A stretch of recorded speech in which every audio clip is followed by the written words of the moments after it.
میرے پیارے آقا صلی اللہ تعالی علیہ وسلم کے پیارے دیوانوں، اب حضرت اسما جو صدیق اکبر رضی اللہ تعالیٰ عنہ کی بیٹی تھی، وہ کھانا لے کر پہنچ جاتی تھی.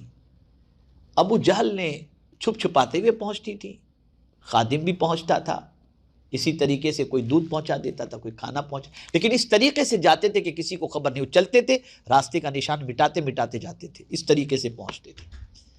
اب ہو گیا، ابو جہل کو جب حضرت اسما کو پوچھنا تھا تو گیا اور جا کر کے اسما سے پوچھا کہ بتاؤ تمہارے ابا اور محمد صلی اللہ علیہ وسلم کہاں ہیں؟ تو انہوں نے کہا مجھے خبر نہیں. اس نے اتنا زوردار تماچا مارا حضرت اسما رضی اللہ تعالی عنہا کو کہ حضرت اسما کی کان کی بالی ٹوٹ کر کے گر گئی. اتنی زور سے اس نے تماچا مارا.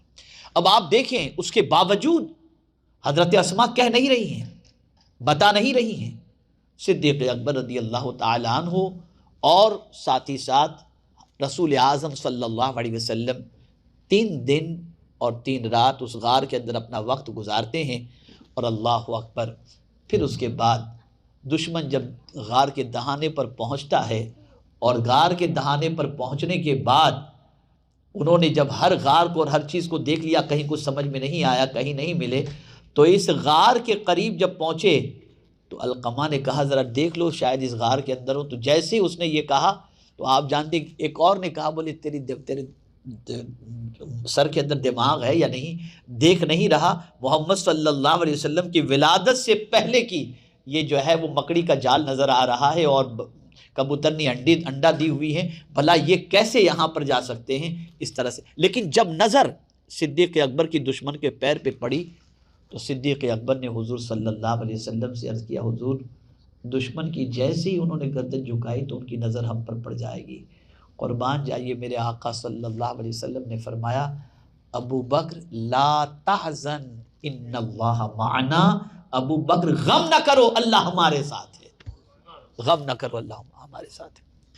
پھر اس کے بعد کا سفر ہوا، ام معبد کی بکریاں اور بکری، اور اس کے بعد یہ سارا ایک لمبا پورا واقعہ ہے حضور صلی اللہ علیہ وسلم کے پورے سفر کا. حضرت سراقہ کا واقعہ، ساری چیزیں اس کے اندر ہیں، یہ ساری چیزیں. لیکن میں بتانا یہ چاہتا ہوں کہ اس پورے سفر کے اندر بہت ساری چیزیں ہوئی.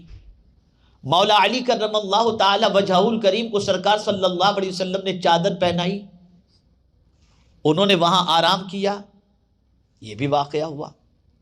اسی طریقے سے حضرت اسما وہ کھانا پہنچاتی تھی، یہ بھی واقعہ ہوا.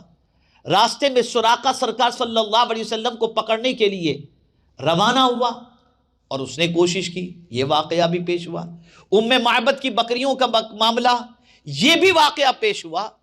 لیکن میں جب قرآن پر نگاہ دوڑاتا ہوں تو میری عقل دنگ رہ جاتی ہے، کوئی ذکر نظر نہیں آتا ہے تو صرف غار کا ذکر اور صدیق اکبر کا ذکر نظر آتا ہے.